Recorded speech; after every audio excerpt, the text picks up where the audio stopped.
मुगलों के समय होती रही, अंग्रेजों के समय होती रही, 75 वर्ष हमें स्वतंत्र हुए हो गए, आज भी गौ हत्या हो रही है। बंद होना चाहिए।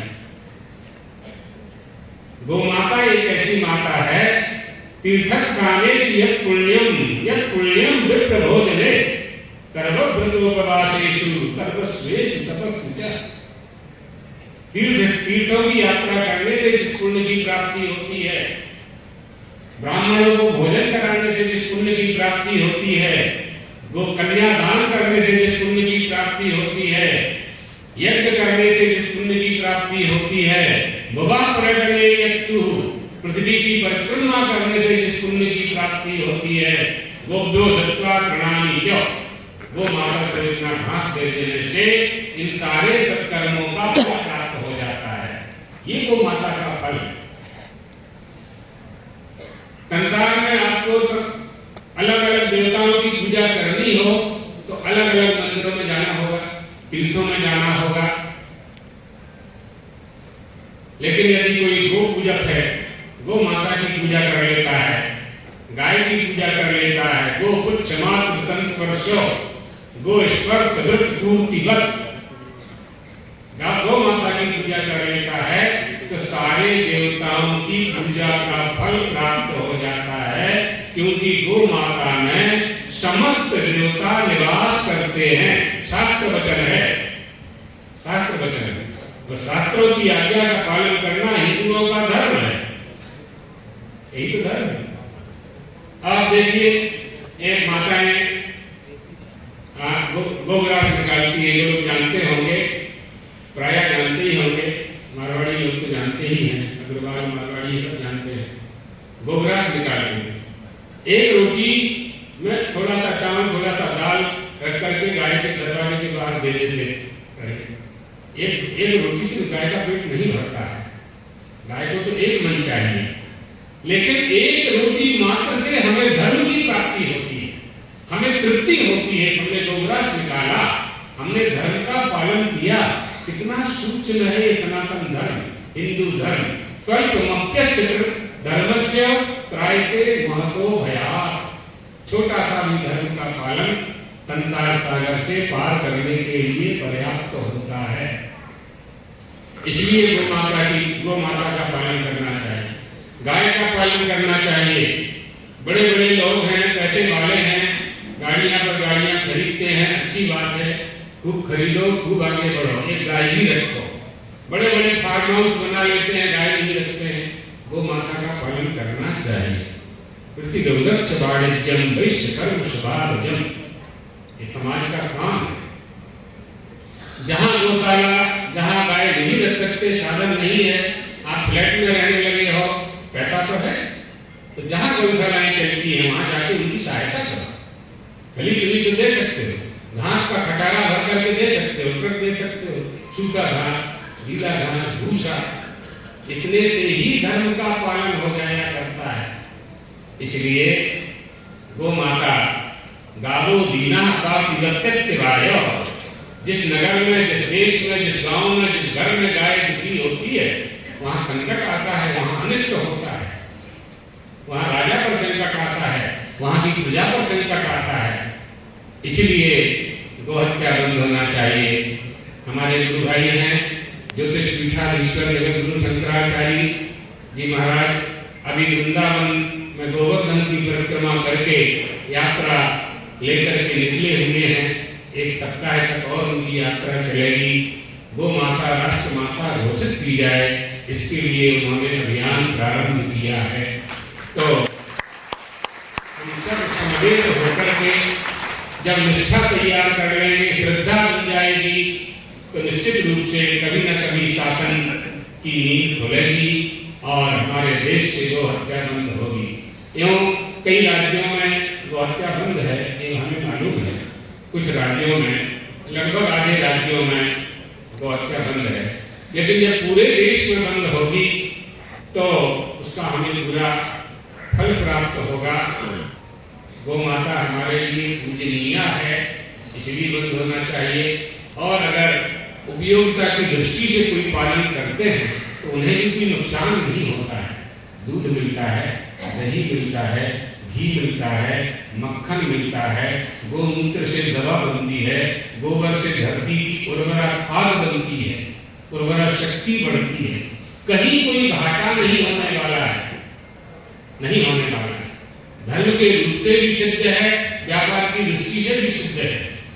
एक एक वस्तु हमारे जीवन में उपयोग आने वाली है। फर्टिलाइजर लोग खेतों में डालते हैं और हमारे शुद्ध अनाज को जहरीला कर दिया जाता है, उसी का भोजन होता है, पेट में खराबी होती है, पैनक्रियाज खराब होती है। जो धन आप कमाते हो वो डॉक्टर को दे आते हो, क्योंकि आपने जो भोजन किया है उसमें दोष है। इसलिए गोबर का खाद जब पड़ेगा, जब गोमूत्र पड़ेगा, तो शुद्ध अन्न आपके बच्चों को मिलेगा, बीमारी नहीं होगी, आहार शुद्ध सत्य शुद्धि। इसलिए गौ माता की रक्षा होनी चाहिए। ये तो गौ माता की बात होगी। धर्म की जो बात है तो सुख विच्छिन्न सर्वे ही, संसार के सारे प्राणी सुख चाहते हैं और वह सुख की प्राप्ति धर्म पालन से ही हो सकती है। अब ये समझ लो कि धर्म पालन कौन कर सकता है। तो मानसेषु महाराज धर्म प्रवर्तता, मनुष्य ही धर्म का पालन कर सकता है। ये बात आप लोगों से क्यों कही जाती है? वेद शास्त्र क्यों कहते हैं? ऋषि महर्षि क्यों कहते हैं? विद्वान पंडित कथाकार क्यों बोलते हैं? संत महात्मा आचार्य क्यों बोलते हैं धर्म का पालन करो? क्यों धर्म का पालन करो, धर्म का पालन? इसलिए बोलते हैं कि धर्म का पालन आप ही कर सकते हो, माने मनुष्य ही कर सकता है। अन्य प्राणी में 84 लाख शरीरों में यह शक्ति परमात्मा ने केवल मनुष्य को दी है, इसलिए उसे धर्म का पालन करना चाहिए। ये अधिकार, ये बुद्धि, ये क्षमता बहुत ब्रह्मा लोक दर्शनम मुदमापदेवा, धर्म पालन करने की सच्ची ब्रह्म साक्षात्कार करने की शक्ति परमात्मा ने केवल मनुष्य को दी है। इसलिए मनुष्य को धर्म का पालन करना चाहिए। कोस्ति धर्म, किस धर्म का पालन करें? जिस धर्म का पालन हमारे माता पिता ने किया है, बिल्कुल सरल है। दादाजी ने किया है, नाना नानी ने किया है, ये नास्यो पितृव्याता, ये आता पिता महा। जो हमारी कुल देवी है, जो हमारे कुल देवता है, हम कितना ही धन कमा लें, कितने ही बड़े आदमी हो जाएं, हम बैलगाड़ी से चलते थे, हेलीकॉप्टर में चलने लगे, लेकिन अपने कुल देवी कुल देवता को नहीं छोड़ना है। खूब उन्नति करें, उन्नति में खिला दिया, खूब उन्नति करनी चाहिए। धर्म हो, लेकिन धर्म का पालन नहीं छोड़ना चाहिए, क्योंकि आपकी उन्नति कभी न कभी धर्म के पालन करने के कारण ही हुई है। चाहे इस जन्म में किया हो, चाहे पूर्व जन्म कृतम पुण्यम, पूर्व जन्म में किया हो। बिना धर्म का पालन किए कोई सुखी नहीं हो सकता। तो आपको अपने बालकों से, बेटा बेटी से आशा होती है ना कि हमारा बेटा बेटी अच्छा करे, अच्छा काम करे, सम्मान पर चले। आशा माता पिता को होती है, गुरु को होती है, हमारे शिष्य अच्छा करे। इसी तरह से परम पिता परमेश्वर को आशा होती है, जिसने सृष्टि की रचना की है, कि जिस प्रजा का निर्माण मैं कर रहा हूं वो प्रजा मुझे समझे, मेरा भजन करे, मुझे प्राप्त करने की कोशिश करे। ऐसा क्यों सोचता है जो परमात्मा कि मेरा भजन करे? हिरण्यकशिपु कह रहा था मैं ही ईश्वर हूं, मेरा भजन करो। प्रहलाद जी से भगवान का भजन क्यों करता है? छोटा सा बालक प्रहलाद, प्रहलाद जी ने कहा पिताजी हमें इतनी ही बात का उत्तर दे दो कि यदि आप ही भगवान हो तो आप तपस्या करने के लिए क्यों गए थे?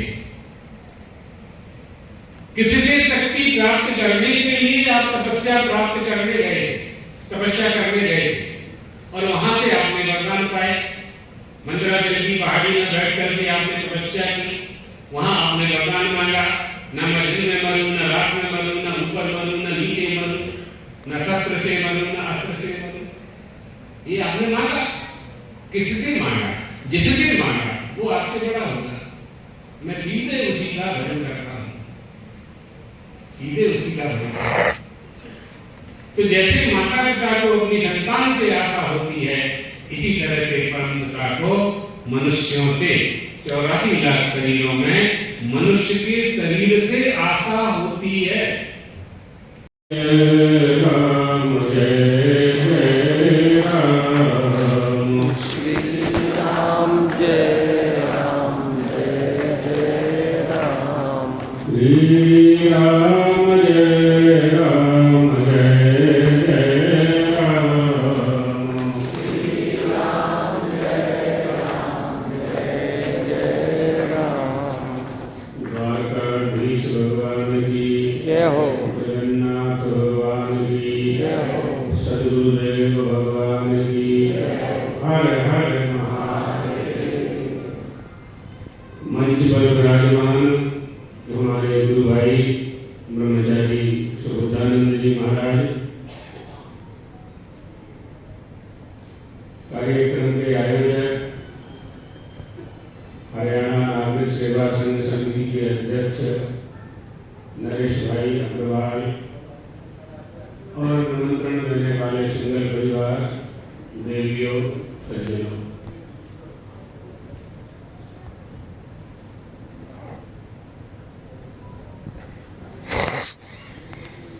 पहले जैसा शुरुआत की नरेश अग्रवाल जी ने, धर्म का पालन हम कैसे कर सकें, यह ज्ञान हमें प्राप्त हो, तो यह बात समझनी है सबसे पहले कि धर्म का पालन हम क्यों करना चाहते हैं। इसलिए करना चाहते हैं कि हमें सुख चाहिए। सुख प्राप्ति का उद्देश्य प्रत्येक मनुष्य का हुआ करता है। अच्छा, पहले यह समझ लो कि दुख क्यों होता है, यहाँ से शुरू करते हैं। जब दुख होता है तभी में सुख की कामना मनुष्य करता है, तो दुख कहाँ से आता है? यह जब मनुष्य आत्मा को अनात्मा और अनात्मा को आत्मा मान लेता है, अधर्म को धर्म और धर्म को अधर्म मानने लगता है, विधि निषेध का त्याग करके धर्म के साथ युद्ध करने लगता है, प्रकृति को उजाड़ने लगता है, पर्यावरण को प्रदूषित करने लगता है, अपनी मन बुद्धि चित्त अहंकार में अधर्म की स्थापना कर लेता है, इसमें अनास्था पैदा होने लगती है, प्रज्ञापराध करने लगता है, तब इसे दुख की प्राप्ति होती है। अपने को सर्वश्रेष्ठ ज्ञानी मान लेता है, अपने को सबसे बड़ा धनी मान लेता है, अपने को सबसे बड़ा बलवान मानने लगता है। यह अभिमान उसको दुख प्रदान करता है। जब दुख आ गया तो उसको निकालना पड़ता है, कांटा लग जाए तो निकालना पड़ता है, रोग आ जाता है भगाना पड़ता है। कोरोना आया था, भगाया ना आप लोगों ने? क्यों भगाया? क्योंकि कोरोना हमारा स्वरूप नहीं है, रोग हमारा स्वरूप नहीं है, दुख हमारा स्वरूप नहीं है। रोगात्तश्चैव रोग निवृत्ति, रोग आता है, हम उसको दूर करना चाहते हैं। क्यों करना चाहते हैं? क्योंकि रोगी होना हमारा स्वभाव नहीं, सुखी होना हमारा स्वभाव है, आनंद की प्राप्ति करना हमारा स्वभाव है। हम स्वयं आनंद स्वरूप ही हैं। आनंद का भोक्ता बन जाने के कारण हम आनंद से दूर हो गए, इसलिए हम आनंद को प्राप्त करने का कोशिश करते हैं। आनंद तो हमारे ही पास है, उसे प्राप्त करने की बुद्धि हमने नहीं है, प्राप्त करने का उपाय हम नहीं जानते हैं, एक दर्द हम दुखी होते हैं। जैसे गांव के नगर के बीच में बहुत बड़ा तालाब है, उस तालाब के ऊपर चंद्रमा का प्रतिबिंब पड़ता है, बिंब का प्रतिबिंब होता है। तालाब का पानी मैला है और तालाब का पानी चंचल है, उसमें लहर आती है, तरंग आती है, एक तरंग आती है, एक जाती है। चंद्रमा का प्रतिबिंब सोच लेता है कि मैं मलिन हो गया हूं, मैं चंचल हूं। चंचल मैलापन में है, चंचल सरोवर में है, बिंब के प्रतिबिंब में चंचलता नहीं है। इसी तरह से हमारा ये शरीर, ये मनुष्य का देह ईश्वर का अंत है। ईश्वर अंत, जीव अविनाशी, चेतन अमर सहज शुद्ध राशि। जब ये शुद्ध की राशि है, चेतन है, अमर है और सहज है, फिर इसमें दुख कहां से आ गया है? ये दुखी क्यों हुआ? आत्मा किम निमित्तम दुखम, इस जीवात्मा को दुख कहां से आया? इन प्रश्नों का उत्तर पाए बिना सुख की प्राप्ति नहीं हो सकती। और सबसे सरल उपाय है सुख प्राप्ति का, सुखस्थ मूलम धर्मः। सुख का जो मूल है वो धर्म है। धर्म का पालन किए बिना सुख की प्राप्ति कोई कर ही नहीं सकता। अगर कहीं सुख की प्राप्ति होती है तो वो देह शरीर को भौतिक सुख की प्राप्ति है, और जो भौतिक सुख की प्राप्ति है वो अनित्य होती है, क्योंकि देह भी अनित्य है। ये क्रिया से जो प्राप्त करेगा वो अनित्य होगा। ऐसी वस्तु इसे चाहिए जो नित्य हो, हमेशा इसके साथ में रहे, कभी इसके पास से ना जाए। इसलिए मनुष्य के मन में एक कामना होती है कि दुख चला जाए तो वापस ना आए, और सुख आ जाए तो वापस ना जाए। सुख इच्छन्ति सर्वे ही, सभी मनुष्य सुख चाहते। यही बात विदुर जी ने भगवान मैत्रेय से पूछी थी कि प्रभु, संसार के जितने प्राणी हैं वो सुख प्राप्ति का उपाय करते हैं, लेकिन उन्हें सुख की प्राप्ति नहीं होती।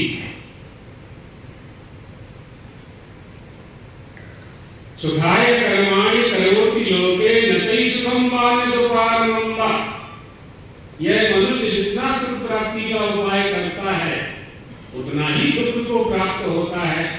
हम इसका कारण जानना चाहते हैं। तब मैत्रेय जी ने कहा था, विदुर, सोहम नृणाम तुल्य सुखाय दुःखम महद्गतानां विरमाय तस्य। यह मनुष्य छोटे छोटे सुख पाने के लिए बड़े बड़े कष्ट उठाता है।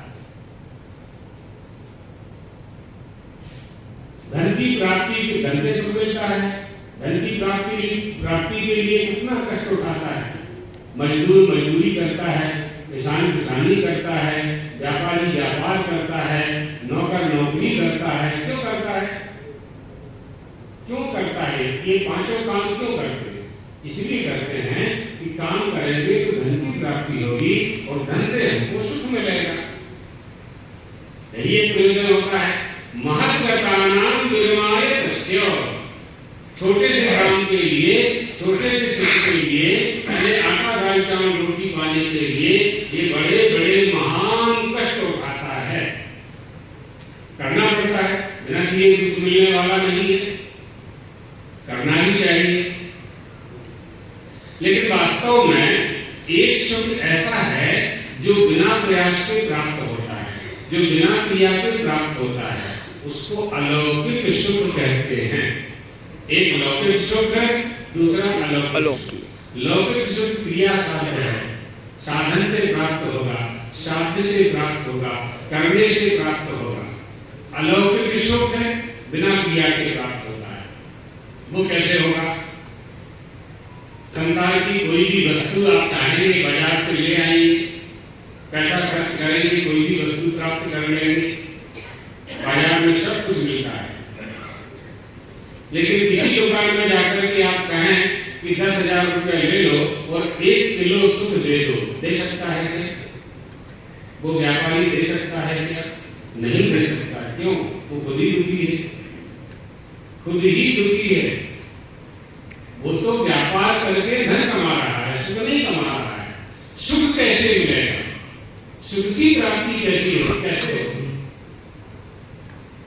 यह ज्ञान जब मनुष्य को होता है कि सुख प्राप्ति का उपाय और वे क्या है, तब उसे सुख की प्राप्ति होती है।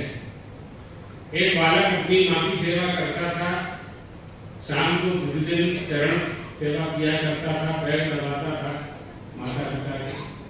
उसका मित्र आया, घूमने चलना है। उसने कहा, भाई मैं मां की सेवा कर रहा हूँ, मेरा नियम है, मैं नहीं जाऊंगा। उसने कहा कि तुम मां की सेवा से क्या मिलता है? मुझे सुख मिलता है, आनंद मिलता है, मां की सेवा करने से मुझे अच्छा लगता है। तो उसने कहा 10,000 रुपया ले ले और तूने जो सुख मां की सेवा से पाया है वो हमको दे दे। क्या दे सकता है? नहीं दे सकता, नहीं दे सकता। वो सुख जो अलौकिक सुख है वो आदान प्रदान की वस्तु नहीं है, उसको आत्मसुख कहते हैं। वो बाजार से नहीं मिलेगा, वो खेती से नहीं मिलेगा, वो व्यापार से नहीं मिलेगा। वो सुख है तो बस उसको प्राप्त करने का। हाँ, वहां क्या हुआ फिर? वो बालक कहता है कि नहीं मुझे तो चाहिए। तो जो चरण सेवा वाला मित्र था उसने कहा तुम्हारी माँ है? बोले हाँ है। तो जाओ माँ की सेवा करो, तुमको अपने आप मिल जाएगा और ये 10,000 रुपया भी बच जाएगा। जाओ करके देखो कैसा लगता है। संसार की कोई माँ नहीं होगी जो यह कहेगी कि बेटा 100 रुपया दे फिर हमारे पैर दबाना, कोई नहीं कहेगी। माँ कभी कहेगी? वो जो सुख है वो अनंत सुख है, वो अलौकिक सुख है। उस सुख का कोई अंत नहीं है और वह अनुभूत सुख है। वो कहा नहीं जा सकता है, पाया नहीं जा सकता है, बस वो होता है। कैसे होता है? जैसे गूंगा व्यक्ति को गुड़ दे दो, गुड़ देकर के पूछो कि कितना मीठा है गुड़, ये गुड़ कितना मीठा है, नहीं बोल पाएगा।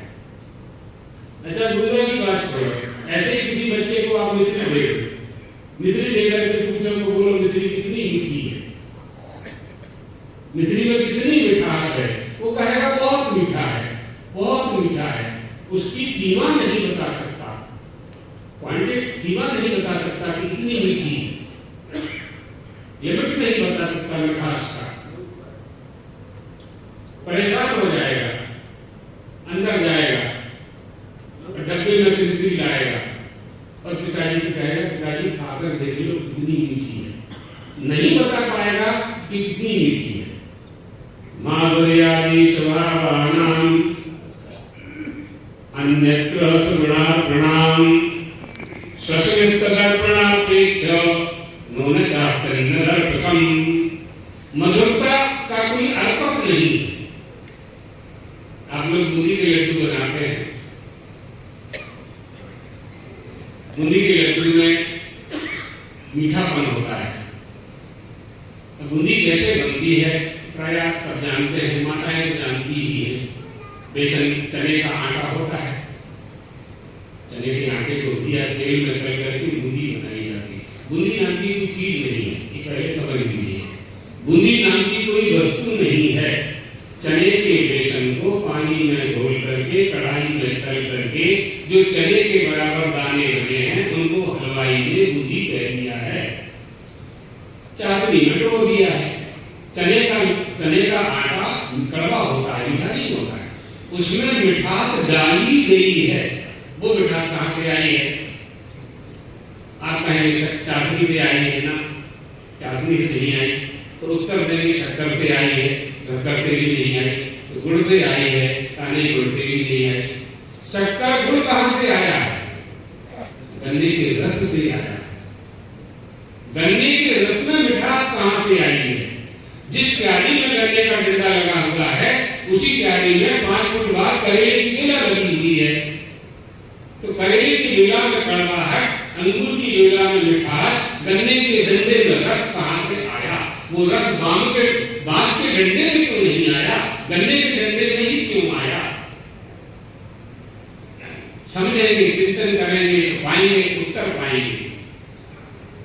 क्या है ये प्रकृति, क्या है ये नेचर, कौन इसका अधिष्ठाता है, कहां से इसमें ये गुण उसमें कहां से आता है? आप कहेंगे पृथ्वी से आता है, अगर पृथ्वी से आता होता तो सब में एक सा ही आता। पृथ्वी माता तो भेद नहीं करती है, उसमें तो हाथी भी चलता है, चिट्ठी भी चलती है, वो भेद नहीं करती है। फिर ये भेद कहां से आ रहा है? तो कहना होगा वो बीज तो वाट लग जाएगी, इधर ही बैठा वो बीज कहां से आया? ठीक है, यहाँ से अहम बीजं प्रदः पिता। चलो ये परफेक्ट। भगवान कहते हैं वो बीज मैं हूँ अर्जुन। पहले मान बीजं कर्मत्यमस्य प्रभवद्भवतां भूतेरानुनाम।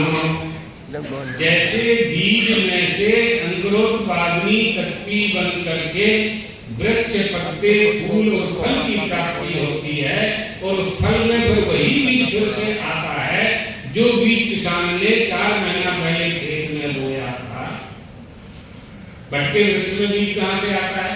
बटके वृक्ष के बीज को जब आप लगाते हैं तो बहुत बड़ा बटका वृक्ष हो जाता है, झाड़ बनता है, डाली बनती है, शाखा प्रशाखा बनती है, फिर उसमें पत्ते आते हैं, फिर फूल आता है, फिर एक छोटा सा गोल गोल का फल आता है, उसके अंदर सरसों के दाने बराबर एक बीज फिर आता है, और फिर वो बीज ऊपर से टपकता है, फिर वही एक बटका वृक्ष तैयार हो जाता है। तो ईश्वर का अंश और अंशी, बीज और वृक्ष, अंश और अंशी दोनों कहीं अलग नहीं हो सकते।